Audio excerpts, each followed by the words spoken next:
এটি আমার দিনাজপুরের আরেকটি ব্লগ। আমি এখন এসেছি রামসাগরে। বিশাল এই দিঘি, দেখতে বেশ সুন্দর। গাড়ি চালিয়ে যেতে অনেকখানি সময় লেগেছে, পুরো ভিডিও আসলে দেওয়া সম্ভব নয়। তো ইতিহাসে সবচেয়ে গ্রহণযোগ্য তথ্য অনুযায়ী দিনাজপুরের রাজা রামনাথ এই বিশাল দিঘি খনন করেছিল।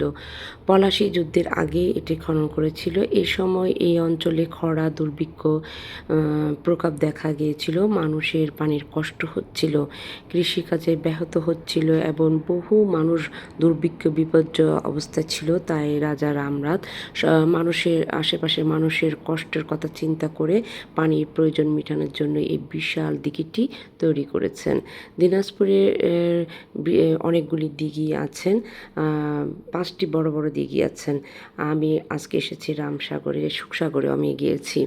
আজ রামসাগর স্মৃতিচিহ্ন নয়, চারপাশে সবুজ গাছপালা, বিশাল জনরাশি ও শান্ত পরিবেশ এটি দিনাজপুরের আকর্ষণীয় পর্যটক কেন্দ্র পরিণত করেছে। সুন্দর একটি জায়গা।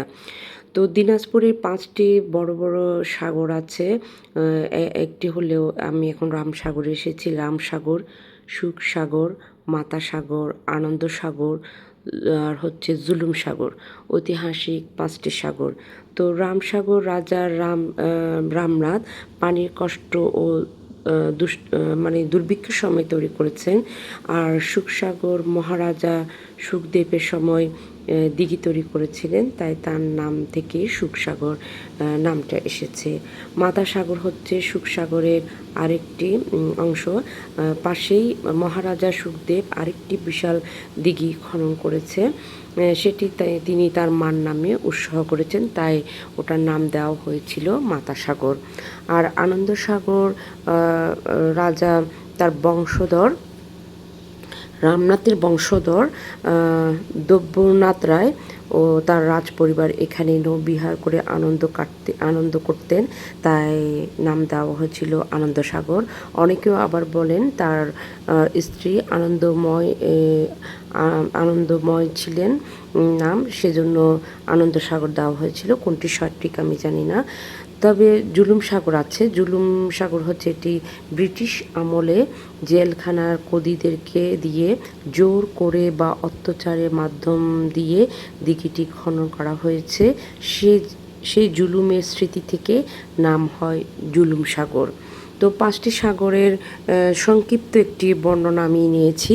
তবে সংক্ষেপে বলা গেলে রামসাগর রামনাথ তৈরি করেছেন, সুখসাগর সুখদেব তৈরি করেছেন, মাতাসাগর সুখদেব তার মায়ের নামে উৎসর্গ করেছেন, আনন্দ সাগর আর রাজপরিবারের আনন্দর জন্য তৈরি করেছিলেন, আর জুলুম সাগর জোর জুলুমের স্মৃতি হিসাবে ইতিহাসে পাওয়া যায়। তবে এখানে এখন পর্যটক কেন্দ্র হিসাবে গড়ে উঠেছে। বাইরে থেকে দর্শনার্থী আসে, যেমন আমরা এসেছি ওরকম। তো এখানে কতগুলি ছোট ছোট বোট দেওয়া হয়েছে, এরকম স্পিড বোট দেওয়া হয়েছে। বিকাল হলে এখানে অনেক লোকজনের আনাগোনা থাকে।